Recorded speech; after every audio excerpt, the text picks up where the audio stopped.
Alright, so you're back, and we're gonna start recording videos for Tuesday now, and I only have 2 videos per day, so it's gonna be easier, not easier, harder, but I'm just gonna try to do what I can and just go straight to the point and explain myself and be as clear as possible and just see what's gonna come out from it.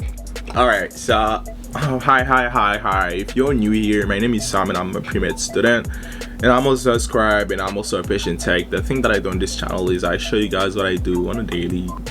It's not like one of those long vlogs, daily vlogs that you guys probably saw one day or maybe watching, but mine's are way much more shorter, so I just like summarize what I do on a day or just bring you guys along with me when I'm studying and probably reflect on some stuff or when I'm going crazy. So I'll just bring you guys along and you guys get to see it, and that's pretty much it.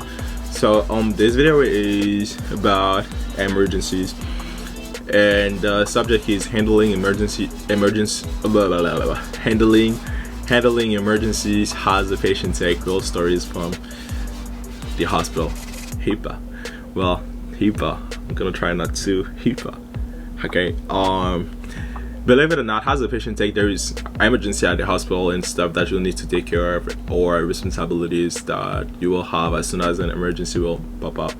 And they range from a patient being incontinent and you quickly need to go to the room so that you can put a bed pad or maybe put a Puric one, or just allow them to get out of bed to go to the bathroom, from somebody almost dying because they're cutting, and you need to do what's necessary as, you know, a patient take within your scope to help the patient like you can.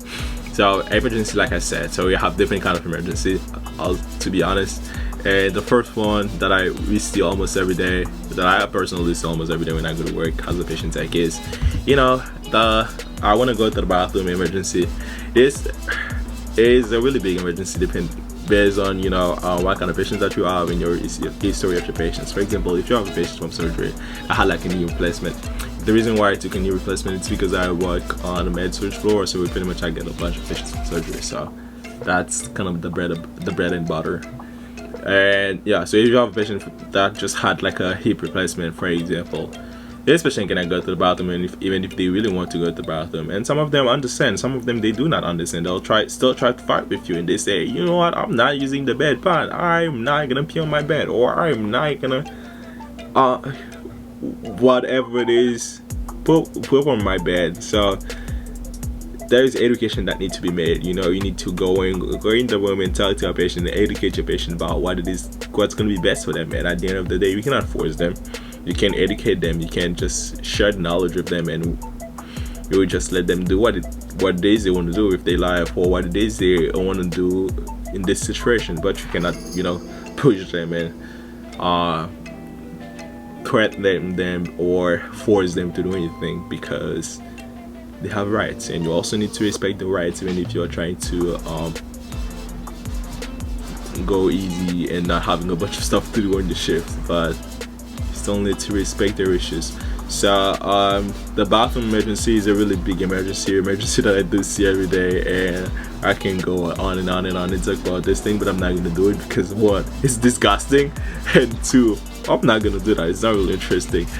And the second emergency that I do see, but not a lot, which is the main one, I'll say, is the rapid response. So until like 6 months ago, I did not know anything about rapid response and blue alert and anything like that, but right now I got used to it, and that's not something that I see every day, thanks God, because it does involve a bunch of things. And well, not everybody that get called rapid on actually survive. So I'm not saying this on my hospital system, but I'm just saying this as like a general. So there is a possibility, you know, that they call a rapid on someone and they're just having like a minor attack, and you know, nothing really bad. Or there's another possibility they call a rapid on someone and they were really having like a really big and huge stroke, and after that they will never be the same anymore. So that's one of the reasons why I'm really thankful that I do not get to see a lot of rapid every day, and that's something that I'm trying to pray God for. But yes, it does happen. And as a patient tech, you might say that as a patient tech, so what do you do when you do get when there is a rapid? So there's different things that you can do and that can help everybody else in the room. So you can actually start by doing a stat, like a baseline vitals for everybody in the room. So when everybody that needs to be there, that needs to be in the room, get called, like for a rapid, for example, like the providers, you will see respiratory, so we'll see the people from the lab, so we see different kind of people in the room, but the main important thing for them when they get in the room is the vitals. They want to see what's the patient blood pressure is like, or what's the oxygen looks like, to know if they need to put the patient on oxygen or do anything.